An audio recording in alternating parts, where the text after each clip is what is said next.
हमारे YouTube channel में आपका स्वागत है। आज हम बबल सीपैप के बारे में एक्सप्लेन करेंगे।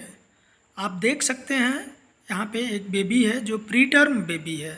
प्री टर्म यानी 7 महीने 7.5 महीने का बेबी है जो बबल सीपैप सपोर्ट पे रखा गया है।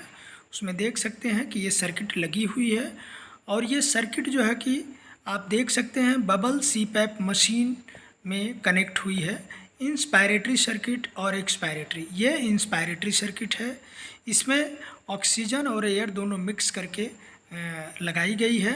आप यहाँ पे नीचे देख सकते हैं कि ये ह्यूमिडिफायर है जिससे एयर जो है कंप्रेस्ड एयर मिलती है और ऑक्सीजन और एयर दोनों मिक्स करके पेशेंट को यानी बेबी को जो है ये वेंटिलेट करती है और बेबी उसमें आराम से सांस लेता है।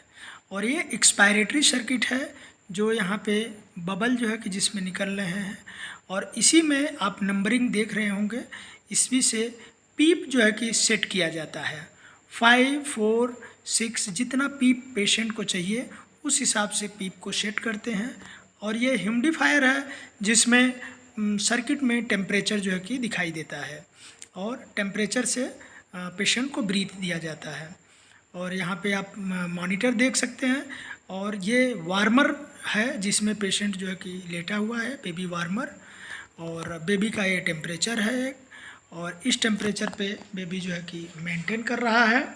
और यहाँ पे देख सकते हैं बेबी रिलैक्स ब्रीथ कर रहा है बिल्कुल और उसकी सर्किट उसके नोज में कनेक्ट की गई है और इससे जो है कि पेशेंट ब्रीथ कर रहा है रिलैक्स, जिससे उसका जो ब्रीथिंग डिफ़िकल्टी है वो जो है काफ़ी कंट्रोल हो जाती है।